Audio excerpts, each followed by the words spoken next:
Comme par exemple de me demander si je veux bien me retirer pour quelqu'un de mieux placé.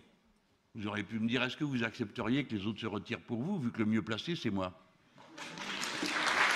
Mais j'ai noté qu'on me le demande jamais. Et d'ailleurs, moi, je demande rien, comme ça tombe bien.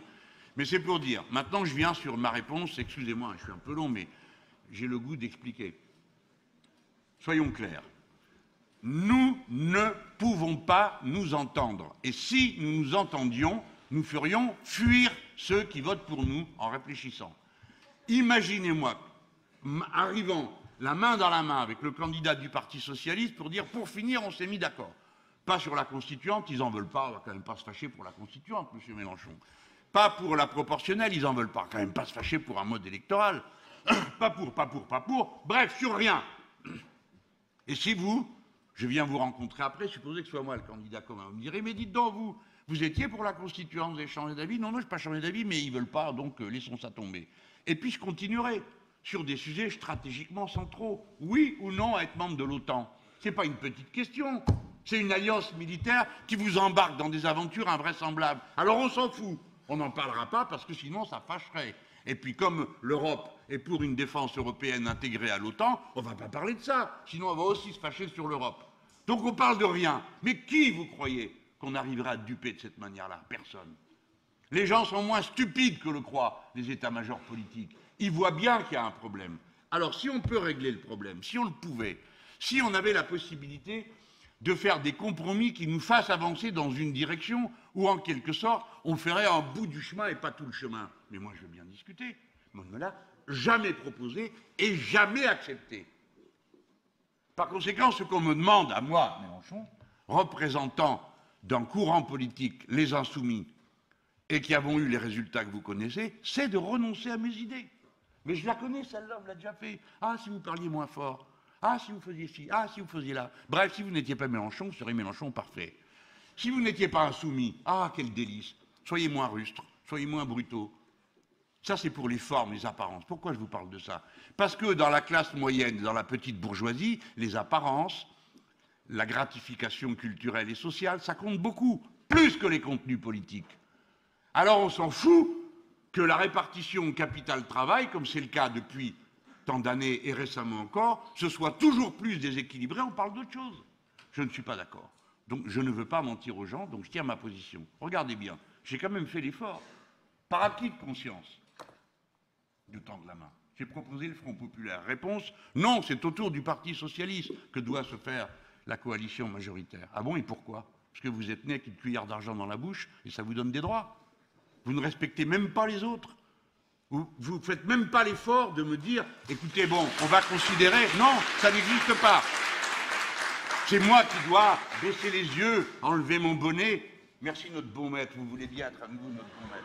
Allez vous faire voir. Je ne le ferai pas. Donc, bon, j'ai un peu caricaturé, hein.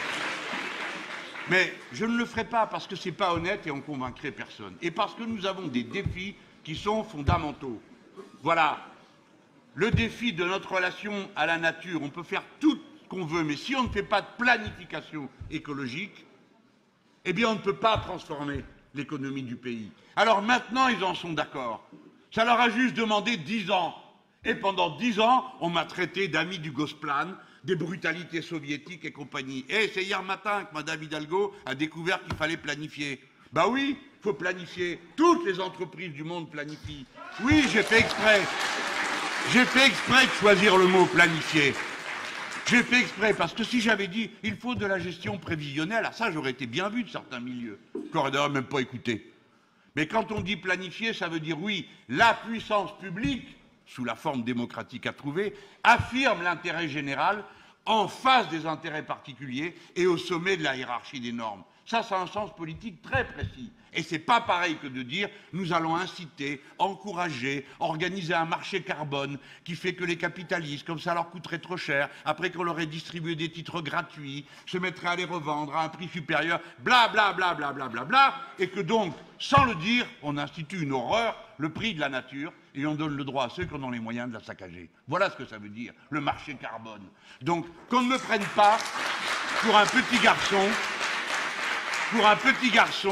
qui serait tellement radical que c'est lui qui va rendre tout impossible. C'est vous, avec votre marché carbone, qui allez tuer cette planète. C'est quand même pas pareil. Vous avez vu l'autre fois, je sais pas si vous avez regardé l'émission sur France 2, chez Ruquier. On me dit, est-ce que vous êtes du côté de la réconciliation ou de la radicalité? Mais la réconciliation, c'est la radicalité. C'est l'inverse qui n'est pas la réconciliation.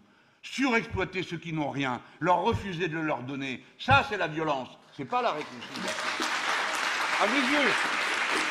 Si vous n'en voulez pas, je remballe. Et puis vous en aurez d'autres, parce que vous avez vu, celui-là, ça l'a pris la dernière fois, il y en a d'autres dans cette salle. Et vous ne lâcherez pas prise. Ça ne tient pas à ma personne, ça tient à vous. Et à une idée qui circule. Moi j'espère qu'ici, il y en a qui sont définitivement enragés pour tout le reste de leur vie. Bon, comme ça a été mon cas, j'ai eu la chance de pouvoir le faire dans ces conditions. Voilà tout ce que je voulais vous dire. La tâche qui est à l'œuvre ne supporte pas le mensonge. Si nous devons mobiliser le peuple français pour le faire sortir de l'OTAN, pour établir la règle verte, pour mettre en place la conscription, j'y viens, etc., etc., ça ne se fera pas avec des mensonges, avec des câlinettes, en faisant semblant que ce n'est pas le cas. Non, non, on va déranger personne. Si, on va déranger beaucoup de monde. C'est comme ça. Ils ont raison de me traiter comme ils le font. Parce que oui, je leur fais si je suis élu. Oui, je leur ferai les poches. Oui, j'obligerai à faire respecter les droits généraux contre les droits. Je n'ai pas peur. Écoutez-moi, à ceux qui n'applaudissent pas, je n'ai pas peur. Voilà la garantie que vous avez. Vous savez quoi? J'ai 70 ans. Je ne fais pas une carrière. Je ne commence pas une carrière à 70 ans. Elle est derrière moi. Et donc, encore plus du fait de mon âge, je n'ai peur de rien. Et ceux qui sont avec moi non plus.